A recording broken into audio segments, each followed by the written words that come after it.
कनक 4 साल पहले मैंने ये जलसा किया और जब मैंने जलसा किया, मैंने जब करक के नौजवानों का जज्बा और जुनून देखा तो मुझे पूरा एतमाद था कि हमारा जो ये नौजवान शायद खटक के इलेक्शन जीत जाएगा। करक, आज मैं आपके पास एक बड़ी वजह से आया हूं। ना करो ये। एक वजह से आया हूं कि हमारे मुल्क में एक बैरूनी साजिश के तहत पाकिस्तान के बड़े बड़े डाकुओं को हमारे ऊपर मुसल्लत किया गया है। और करक, आप वो इलाका है, आप वो लोग हैं जो सबसे ज्यादा ला इलाहा इल्लल्लाह का मतलब समझते हो कि ये दावा कि अल्लाह तेरे सिवा हम किसी के सामने नहीं झुकते, ये हमारा दावा है। तो जब ये चोरों को एक बैरूनी साजिश के तहत हमारी कौम के ऊपर मुसल्लत किया गया, तो हम सबका फर्ज बन जाता है कि हम अपनी हकीकी आजादी की जहाद लड़ें, क्योंकि गुलाम की परवाज नहीं होती, सिर्फ आजाद इंसान ऊपर जाते हैं, आजाद मुल्क तरक्की करते हैं, गुलाम सिर्फ अच्छे गुलाम बनते हैं। तो जो ये साजिश थी, करके इसका क्या मतलब था? इसका मकसद ये था कि इनको पुतलों को ऊपर बिठाया जाए जिनकी दौलत मुल्क से बाहर पड़ी है, जिनके बड़े बड़े महलात मुल्क से बाहर हैं, जिनके बैंक अकाउंट मुल्क से बाहर हैं, जिनकी बड़ी बड़ी प्रॉपर्टीज और महलात मुल्क से बाहर हैं। सारा मकसद यह है कि इस तरह के चोरों को कंट्रोल किया जाता है। जिन लोगों को ने बाहर से साजिश करके आपके ऊपर मुसल्लत किया, उनको पता है कि ये उनके सारे हुक्म मानेंगे, वो ये बाहर से कंट्रोल होंगे। और करक ये ना भूलें कि यही जरदारी और नवाज शरीफ 10 साल जब ये पावर में थे, 2008 से लेके 18 तक, तो 400 ड्रोन अटैक हुए हमारे मुल्क पे, कबायली इलाके जो यहां से दूर नहीं है। 400 ड्रोन अटैक हुए इन दोनों के, जब ये दोनों हुक्मरानी कर रहे थे। कोई दुनिया में मिसाल नहीं, कोई दुनिया में मिसाल नहीं कि एक मुल्क की आप जंग लड़ रहे हैं, उनके लिए जंग लड़ रहे हैं, उनके लिए उनकी जंग में हम शामिल हैं, और वो ही हमारे मुल्क के ऊपर 400 ड्रोन अटैक करें और मुल्क के हुक्मरान चुप करके एक दफा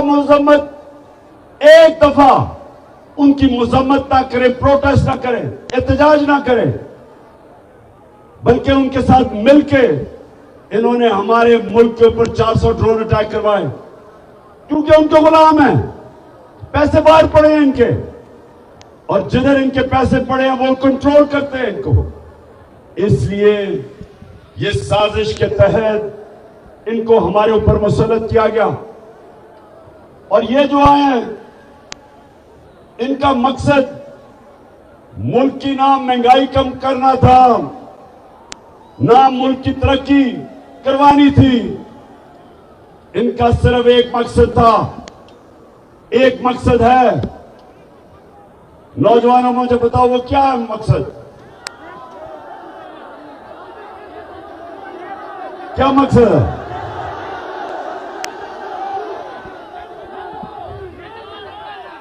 एक मकसद है कि जो इन्होंने पिछले 10 साल मुल्क को लूटा, अब वो चोरी जो अरबों रुपए के केसेस थे, 1100 अरब रुपए के केसेस थे इनके ऊपर, 1100 अरब रुपया उसको माफ करवाना था, एनआरओ लेना था।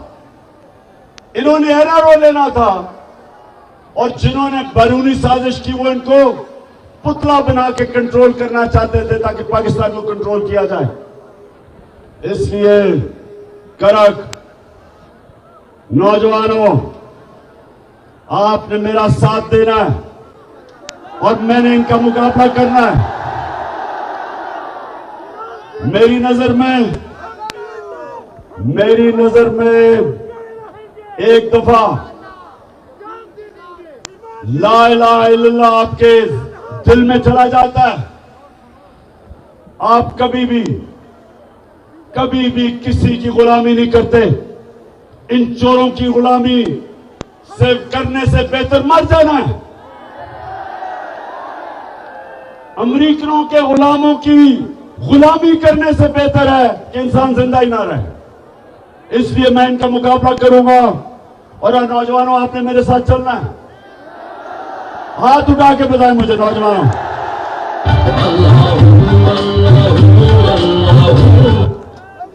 अच्छा, साउंड सिस्टम, हेलो।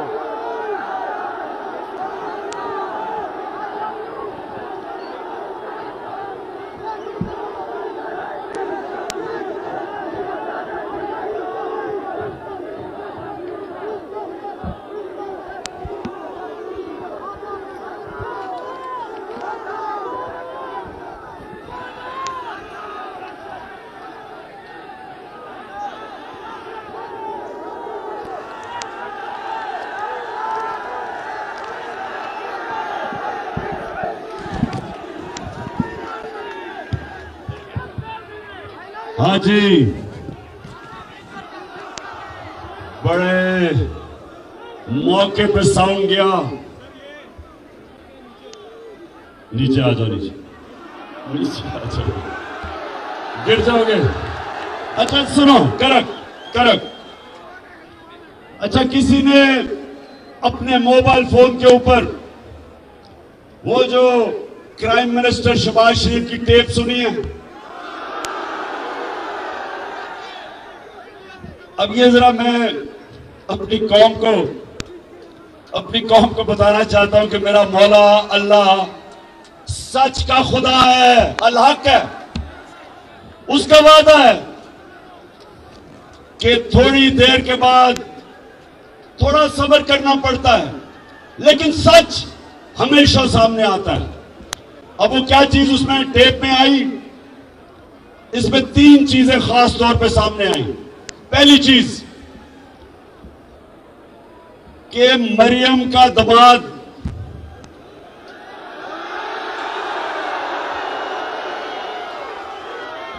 आपको मरियम का पता है ना,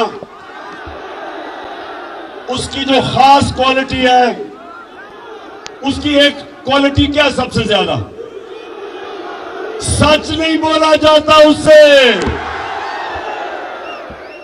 लंदन तो छोड़ो, पाकिस्तान में भी बेचारी की कोई प्रॉपर्टी नहीं है। अब वो अपने दामाद के लिए, ये जरा गौर से सुने करक, अपने दामाद के लिए हिंदुस्तान से पावर प्लांट की मशीनरी, पाकिस्तान इंपोर्ट करवा रही थी, आधी आ गई है और आधी सिफारिश कर रही है कि वो आधी मशीन भी मेरे दामाद के पास ले आओ, क्योंकि उसके पास भी लंदन तो छोड़ो, पाकिस्तान में भी बेचारे के पास कोई प्रॉपर्टी नहीं है। तो इससे दो चीजें सामने आती हैं, एक नाजायज काम कर रही है, आते साथ ही इक्तदार के जरिए जात को फायदा करवाना, इसको करप्शन कहते हैं। नौजवानों, जब भी कोई भी इक्तदार में बैठ के अपने जात को फायदा करवाता है, इसको करप्शन कहते हैं। आप इक्तदार में आके अपनी जात को फायदा नहीं करवा सकते, आप अवाम का फायदा करवाते हैं, अपना नहीं करवाते। तो सबसे पहले तो अपने दामाद का फायदा करवाने के लिए हिंदुस्तान से मशीनरी इंपोर्ट कर रही है। इससे ज्यादा बड़ी चीज कि हमने हिंदुस्तान से तजारत बंद क्यों की थी, मेरी हुकूमत ने की थी। क्यों की थी? क्योंकि हिंदुस्तान ने इंटरनेशनल कानून तोड़ा, यूनाइटेड नेशन सिक्योरिटी काउंसिल की रेजोल्यूशन के खिलाफ जाते हुए कश्मीरियों का जो स्पेशल स्टेटस था, स्टेटहुड, 5 अगस्त 2019 को उन्होंने वो खत्म कर दिया। उन्होंने कश्मीरियों का जो हक था कि वो अपनी जिंदगी का फैसला करें, रेफरेंडम या प्लेबिसाइट के जरिए, ये यूनाइटेड नेशंस सिक्योरिटी काउंसिल ने कश्मीर के लोगों को हक दिया था। ये इंटरनेशनल कम्युनिटी ने कश्मीर के लोगों को हक दिया था कि वो फैसला करें कि वो हिंदुस्तान के साथ रहना चाहते हैं या पाकिस्तान के साथ। तो 2019 5 अगस्त को हिंदुस्तान ने यूनाइटेड नेशंस की सिक्योरिटी काउंसिल की रेजोल्यूशन की खिलाफ वर्जी की और उनका स्टेटहुड ले लिया। तब हमने तजारत बंद की, इसलिए हमने बंद की। अब ये हुकूमत, इंपोर्टेड हुकूमत, अब ये आके कोशिश कर रही है वो तजारत खोलने की, और अभी खुली नहीं है। लेकिन मरियम का दामाद गैर कानूनी तौर पे मशीन हिंदुस्तान से ले रहा है।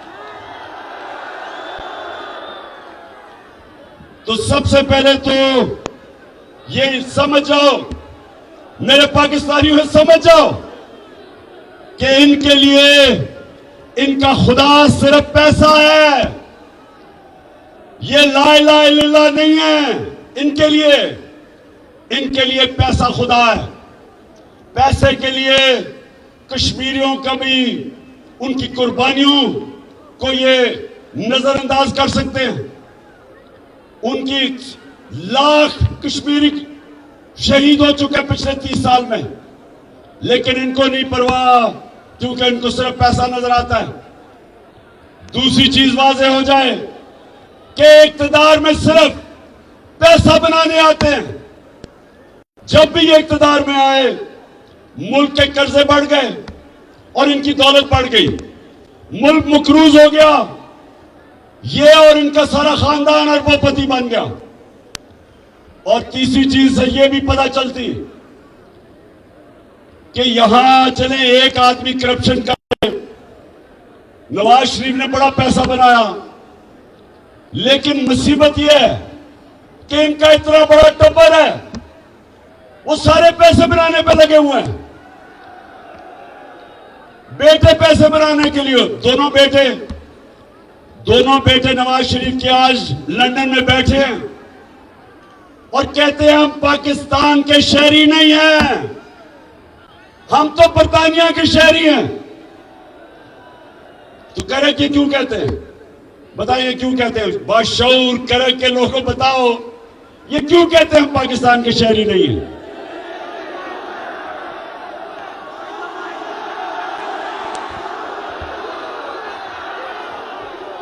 ये इसलिए कहते हैं, करा के इसलिए कहते हैं कि अगर ये कहें पाकिस्तान के शहरी हैं तो इनको बताना पड़ेगा कि अरबों रुपए के घरों में रहते हैं ये। मैं लंदन सबसे बेहतर जानता हूं।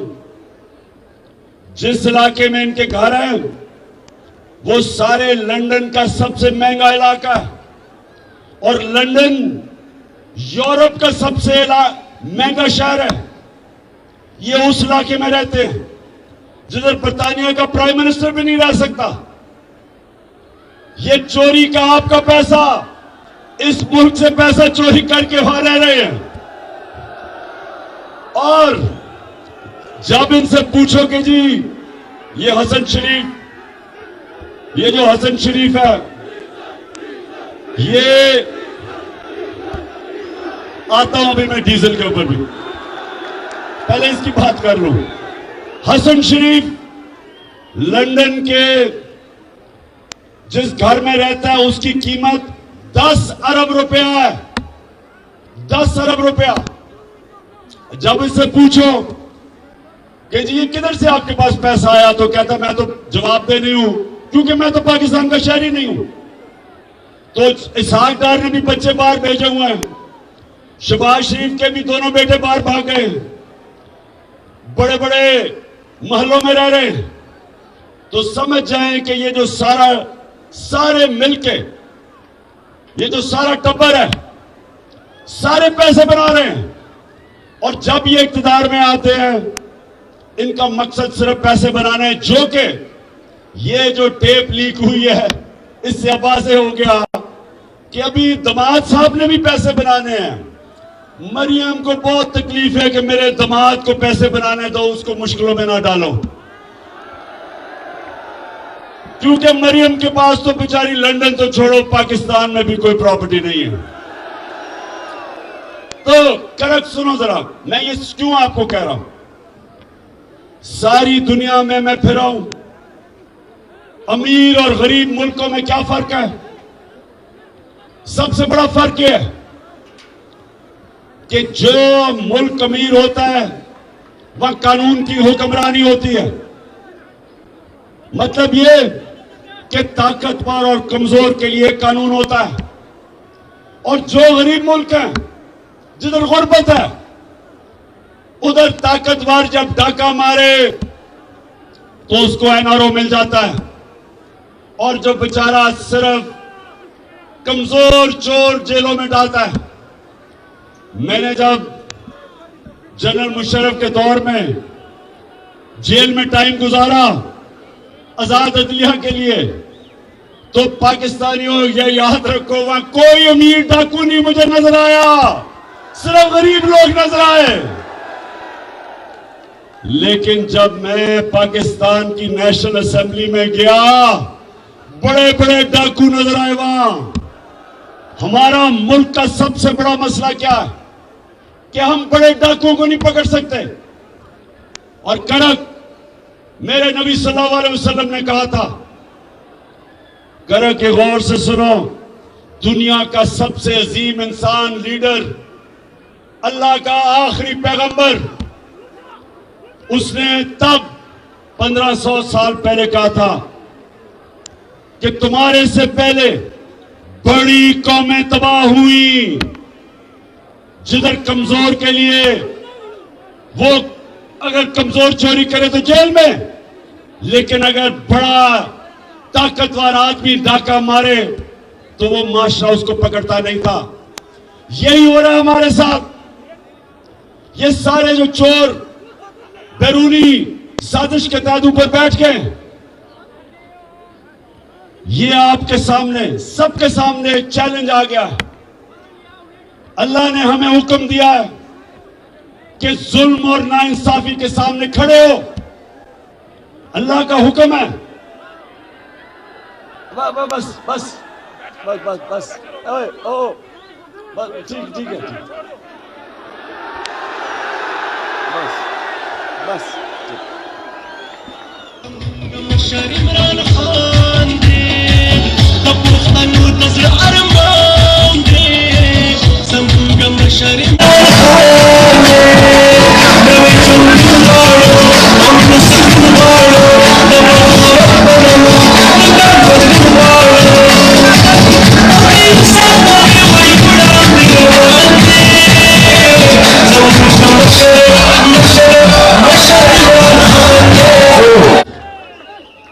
करक अल्लाह ने पाकिस्तानी कौम को चैलेंज फेंका, हमें चैलेंज फेंका उसने कि ये जो साजिश के तहत इस मुल्क के बड़े बड़े डाकुओं को, जिसमें से 60% कैबिनेट के अंदर जो लोग हैं वो जमानत पे हैं, करप्शन की जमानत पे हैं, जो टोटल केसेस ये माफ करवा रहे हैं।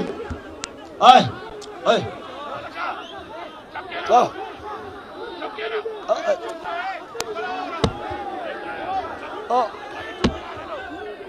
बस बस बस बस बस बस सुने सुने सुने करक, छोड़ दें आप इसको। बड़ी पता नहीं फिर कब मेरी मुलाकात होती है आपसे, तो सुने जरा, 4 साल के बाद आया हूं आपके पास। करक, ये जो मैं हकीकी आजादी की तहरीक चला रहा हूं, मैं सारे पाकिस्तान जा रहा हूं और मेरी कोशिश है कि मेरी कौम इस फैसला कुन वक्त पे खड़ी हो। ये जो भी समझता है कि ये चोरों की हम गुलामी कबूल कर लेंगे, जो मर्जी बैरूनी ताकत या अंदरूनी जो भी लोग समझते हैं, किसी गलत फहमी में ना रहो। ये कौम फैसला कर बैठी है। मैं जिधर जिधर गया हूं, मेरी कौम आज तैयार है। मेरी कौम तैयार है निकलने के लिए।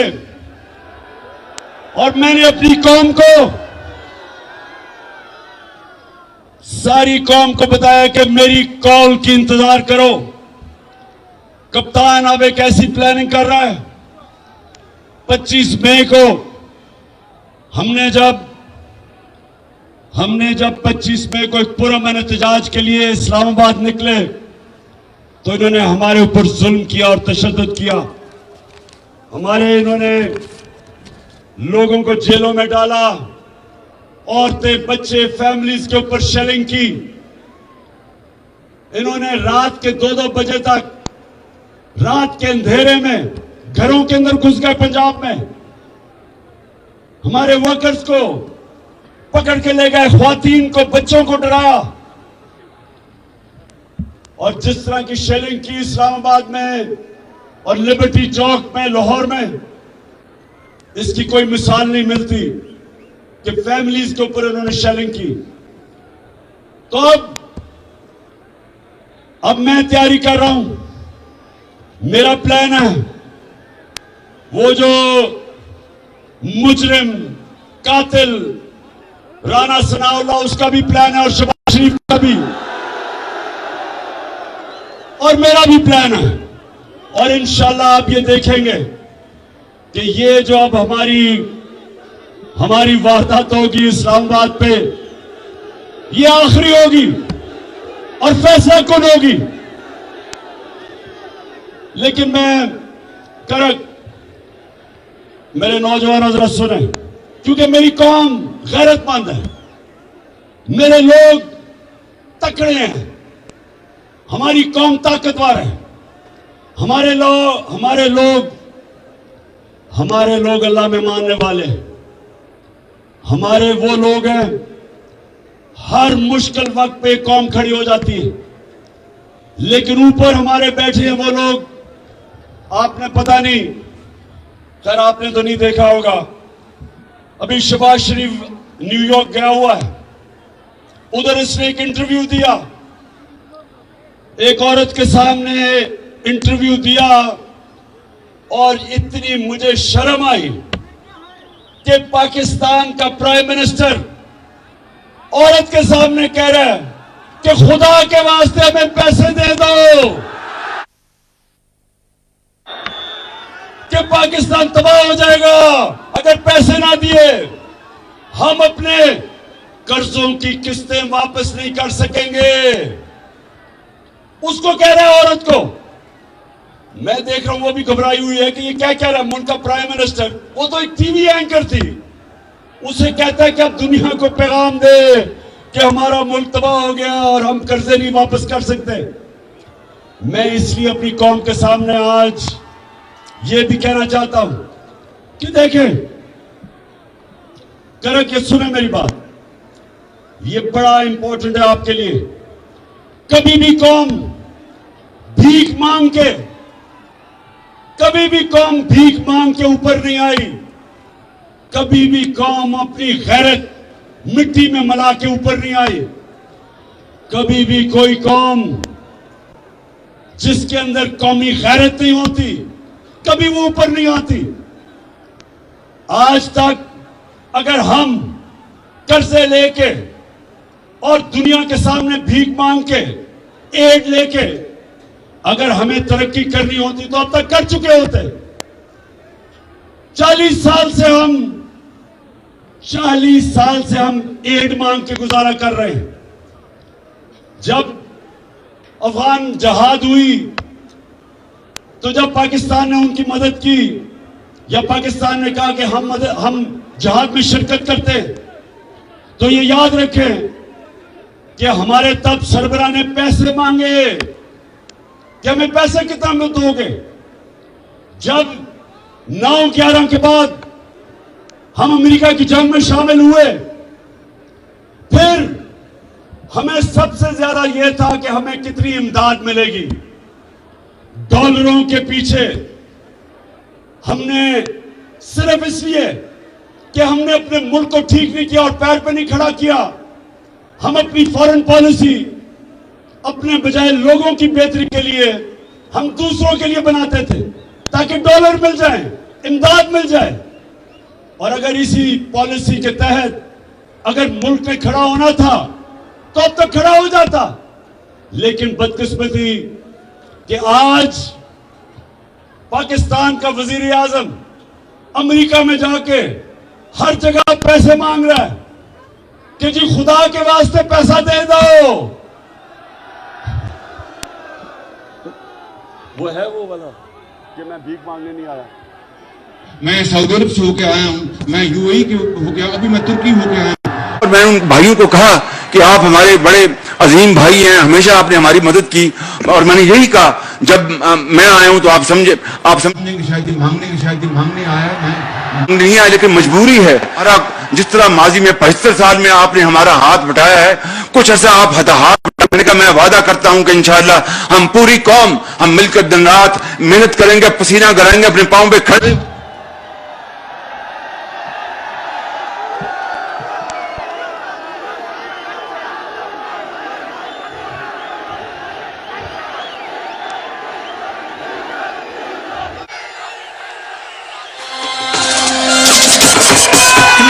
पाकिस्तान बा जुड़ो कना, नवे पाकिस्तान बा जुड़ो कना।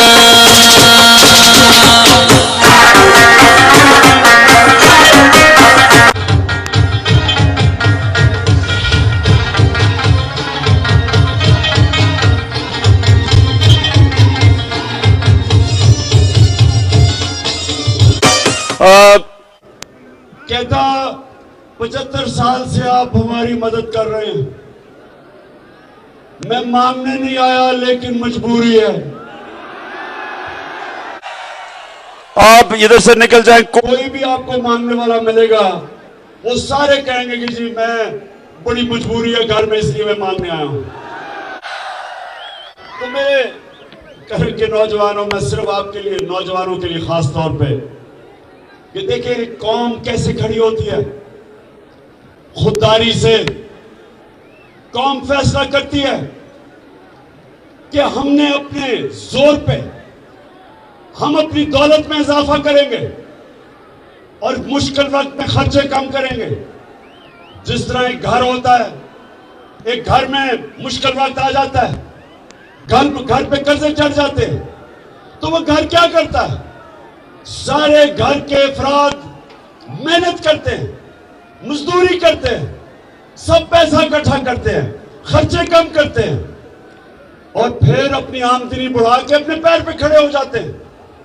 लेकिन अगर एक घर के लोग बार बार जाके लोगों के सामने भीख मांगते रहे और अपने पैर पे ना खड़े हो, वो अपनी इज्जत भी गवा देते हैं, अपनी आजादी भी गवा देते हैं और अपनी गैरत भी गवा देते। इसलिए जो पाकिस्तान हम चाहते हैं, यहां से तो कोई लौटा नहीं हुआ यहां। अच्छा, कौन लौटा हुआ था पख्तूनख्वा से?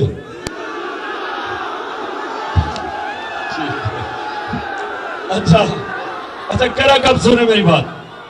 मैं अपनी आज तकरीर के आखिर में आ रहा हूं। मैंने जो आपसे आज बात करनी थी वो ये कि देखें, हमने अपने मुल्क को ठीक कैसे करना है, हमने अपने पैर पे खड़ा होना। इस मुल्क में अल्लाह ने सब कुछ दिया है, हमने अपने लोगों के ऊपर पैसा खर्च करना है। जो हमने हेल्थ कार्ड, हेल्थ इंश्योरेंस जो हमने लेके आए थे कि अपने लोगों की हमने सेहत का ध्यान रखना। हर खानदान के पास 10 लाख का हेल्थ कार्ड, उसके बाद सस्ते कर्जे दें ताकि लोग अपनी बिजनेस कर सकें और अच्छे पढ़ाई पे पैसा खर्च करें। अब महमूद खान एक एजुकेशन कार्ड लेके आ रहा है, उसके ऊपर हम पैसा खर्च कर रहे हैं कि अच्छे अच्छे तालिब इल्मों को हम एजुकेशन कार्ड दे, कहीं भी जाके पढ़ सकते हैं, वो अच्छे स्कूलों में पढ़ सकते हैं जाके। कौमें आगे बढ़ती है अपने लोगों के ऊपर पैसा खर्च करके। और सबसे बड़ी बात कि वो दुनिया को पैसा एक्सपोर्ट करती है। जब तक आप एक्सपोर्ट नहीं करेंगे आपकी आमदनी कैसे बढ़ेगी? एक्सपोर्ट से आमदनी बढ़ती है। हिंदुस्तान आज अपने पैर पे खड़ा है, आजाद फॉरेन पॉलिसी है। आज वो रूस से सस्ता तेल खरीद रहा है। अमेरिका जो भी कहे वो कहे, उसको परवाह नहीं है, क्योंकि वो अपने पैर पे खड़ा है। उसकी एक्सपोर्ट्स बड़ी है, रिजर्व्स हैं उनके। आज चाइना कैसे ऊपर गया? चाइना ने एक्सपोर्ट्स की। 30 साल में देखते देखते चाइना किधर चला गया। 90 की दिहाई में इंडोनेशिया, मलेशिया, ये ईस्ट एशियन टाइगर कैसे बने? एक्सपोर्ट करके। हमारे मुल्क की बदकिस्मती देखो कि ये 2 खानदान 30 साल से मुल्क पे मुसल्लत हैं। 30 साल से ये हुकूमत कर रहे हैं 2 करप्ट खानदान। इनके दौर में हिंदुस्तान भी आगे निकल गया, बांग्लादेश भी आगे निकल गया हमारे से। वो बांग्लादेश जो एक वक्त पे हम अपने ऊपर बोझ समझते थे जब वो ईस्ट पाकिस्तान था, वो भी आगे निकल गया, क्योंकि हमने कभी आगे का सोचा नहीं, कभी हमने आमदनी बढ़ाने का नहीं सोचा।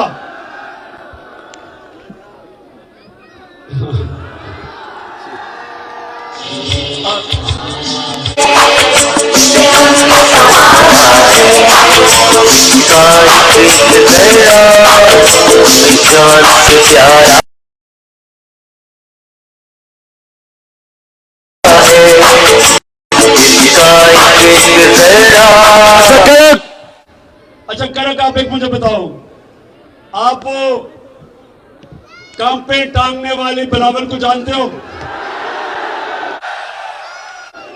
अभी अमेरिका में वो इंटरव्यू दे रहा था, तो उनको कहता कि जो इमरान खान है वो तो अपना आर्मी चीफ भी बनाना चाहता है, अपना ISI चीफ भी बनाना चाहता है। बिलावल, तुमने अगर जिंदगी में 1 घंटा भी काम किया होता तो इससे ज्यादा अकल की बातें करते।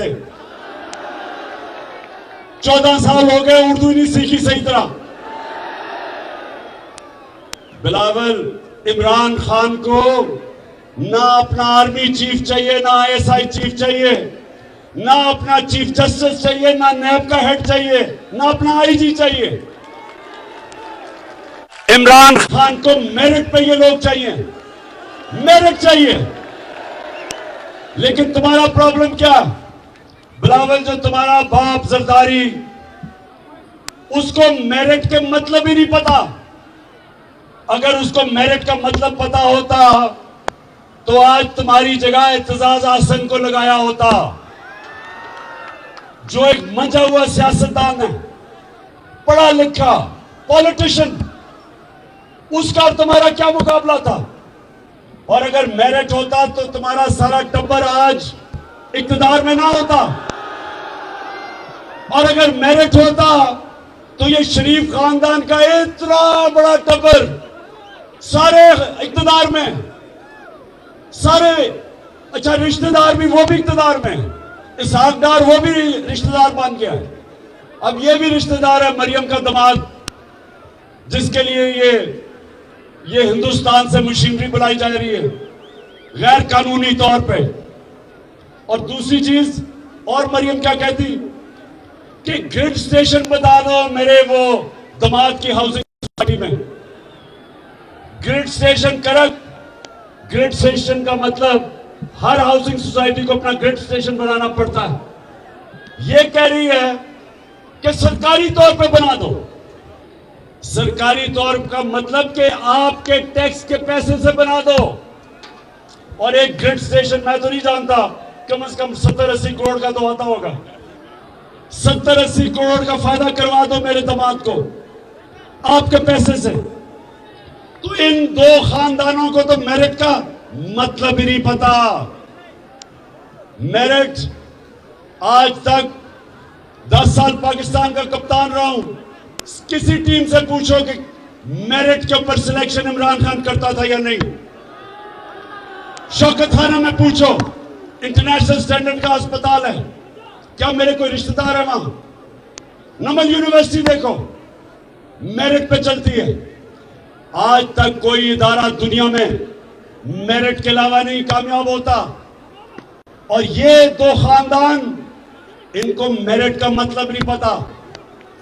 और इंशाल्लाह हम सारे मिलकर इस मुल्क पे इलेक्शन की तरफ जाएंगे और इन इलेक्शन के बाद हमेशा के लिए ये जो दो माफिया, जरदारी माफिया और शरीफ माफिया, इंशाल्लाह हमेशा के लिए इनको पाकिस्तान की पॉलिटिक्स से इलेक्शन के बाद शिकस्त देंगे, इलेक्शन से शिकस्त देंगे।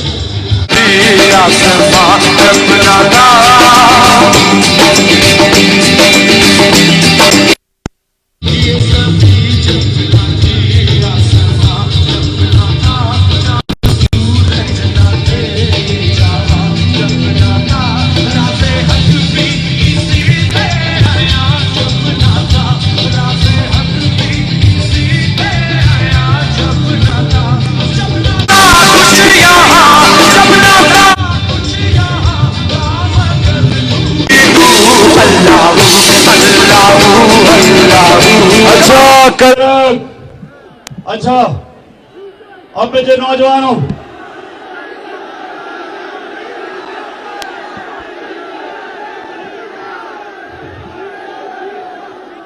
अच्छा मेरा प्लान क्या है सिलेक्शन में? मुझे 3 विकेट नजर आ रही हैं, 3।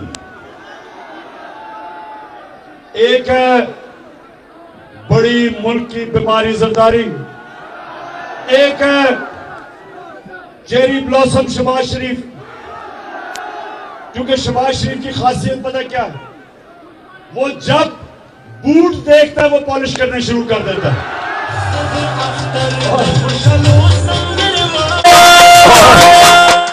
और जितना बड़ा बूट उतनी अच्छी पॉलिश करता है वो। और तीसरी विकेट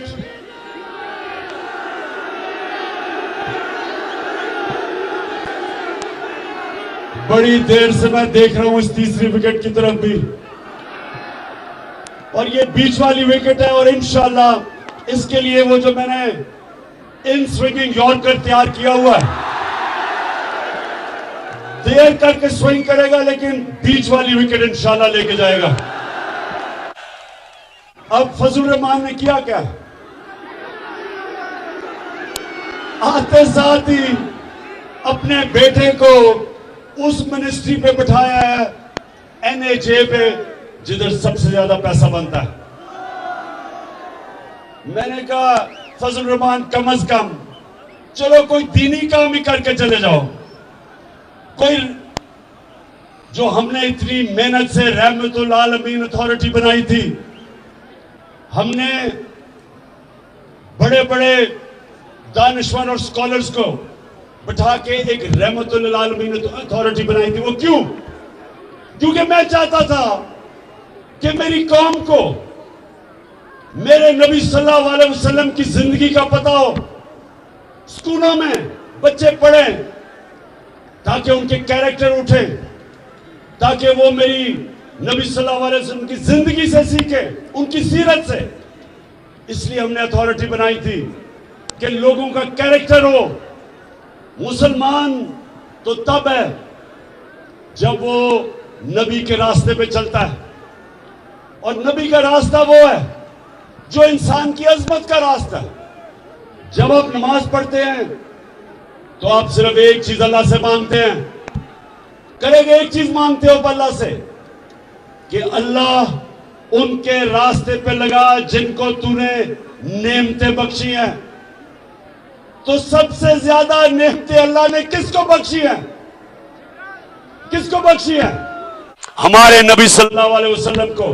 हम उनका रास्ता मांगते हैं, और इसलिए हमने ये अथॉरिटी बनाई थी ताकि मेरे बच्चों को, मेरे नौजवानों को पता चले कि दुनिया की तारीख का कितना बड़ा इनकलाब आया था मदीना में।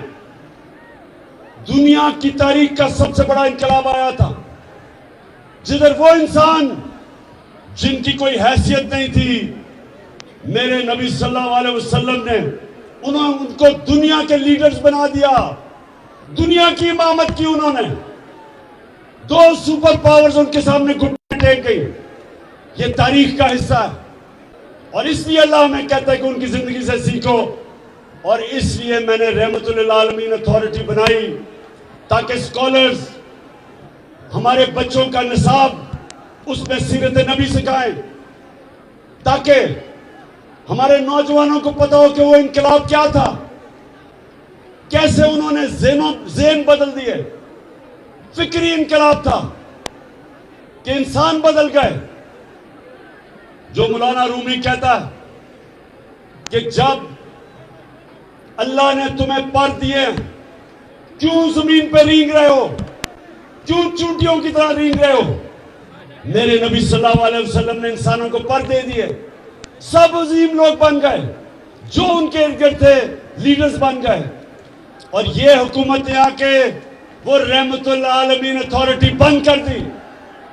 इनको शर्म आनी चाहिए कि हम अपने लोगों की तरबियत करते हैं, कोशिश करते हैं कि उनके कैरेक्टर बड़े हों, अच्छे बुरे की तमीज समझे, अमर बिल मारूफ पे चले। अल्लाह का हुक्म है कि अच्छाई का साथ हो और बुराई के खिलाफ जहाद लड़ो। और इसलिए इंशाअल्लाह जब वापस आएंगे हम ये रहमतुल आलमीन अथॉरिटी को फिर से खड़ा करेंगे और अपने नौजवानों की तरबियत करेंगे, ताकि मेरी कौम दुनिया की इमामत करे, दुनिया के लीडर्स बने।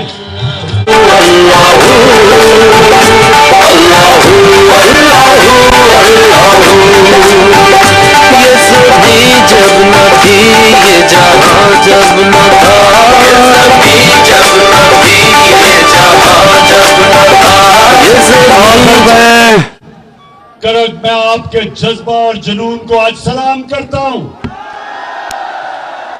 माशाअल्लाह, इस दोपहर की गर्मी में जिस तरह आपने, जिस शऊर से आपने मेरी बात सुनी, मैं अभी भी याद कर रहा हूं कि 4 साल पहले भी मैं आया था, तब भी मुझे एक बाशऊर करक के नौजवान नजर आए थे और आज भी मुझे नजर आए हैं। मैं आपका शुक्रिया अदा भी करता हूं, आपको सलाम करता हूं। अल्लाह अल्लाह अल्लाह अल्लाह अल्लाह।